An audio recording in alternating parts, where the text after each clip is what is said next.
রাজনৈতিক দলেরা আছে তারা শুধু নিজেদের দলীয় স্বার্থ কায়েমে ব্যস্ত। তারা আমাদের রাষ্ট্রীয় স্বার্থ এবং জনগণের স্বার্থ নিয়ে চিন্তিত নয়। সেটা আমরা বুঝতে পারছি কিভাবে? কারণ আমরা দেখতে পাচ্ছি নিজেদের নেতাকর্মীর জেল জুলুম এবং মামলাগুলো থাকা সত্ত্বেও তারা বিচার, আওয়ামী লীগের বিচার নিয়ে কোনো শব্দ করছেন না। আওয়ামী লীগ বাংলাদেশের শুধু নয়, দক্ষিণ এশিয়ার সবচেয়ে বড় সন্ত্রাসী দল। আমরা সকলে প্রত্যক্ষ করেছি এই আওয়ামী লীগ কিভাবে তার গুন্ডা বাহিনী 15 বছর বাংলাদেশের জনগণের উপর লেলিয়ে দিয়েছিল।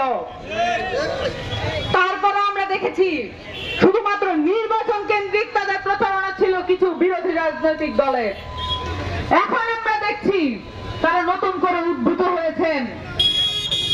তারা বিভিন্ন জেলায় জেলায় উপজেলায় নিজেদের করার গ্রাস করার চেষ্টা করছেন। তারা এমন কোন ব্যক্তি নাই, এমন কোন ব্যবসায়ী নাই যার কাছ থেকে চাঁদা তুলছেন না।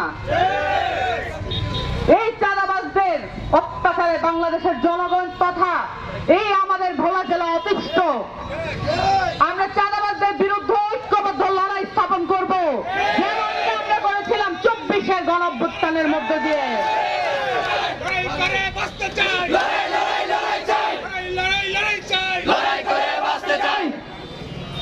ভোলা জেলার সদর হাসপাতালগুলোতে যা কিছু অবস্থা আছে এগুলা নিয়ে কারো মাথা ব্যথা দেখবেন না।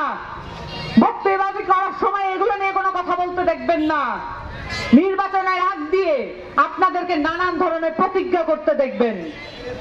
এই সদর হাসপাতালগুলোতে যখনই যাওয়া হয় তাদেরকে বলা হয় বরিশাল চলে যেতে, ঢাকা চলে যেতে।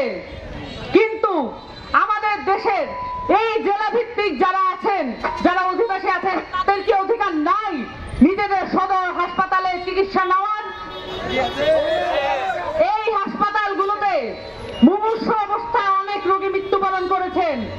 এই কেসগুলো আপনারা সবাই জানেন। এই সদর হাসপাতালগুলোতে ভালো ডাক্তার এবং ভালো প্রযুক্তি এনে এখানে সার্জারি পর্যন্ত করার ব্যবস্থা করা উচিত, কিন্তু এগুলা নিয়ে কাউকে কথা বলতে দেখবেন না।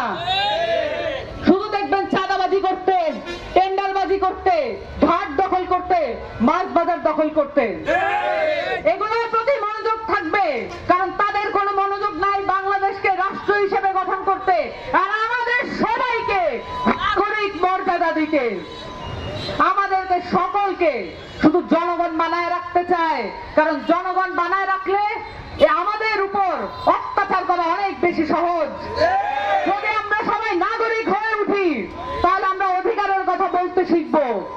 কিন্তু এই আপনাদেরকে আমি বলে দিতে চাই, এই 24-এর গণ অভ্যুত্থানের মধ্য দিয়ে আমরা সকলে নাগরিক হয়ে উঠেছি।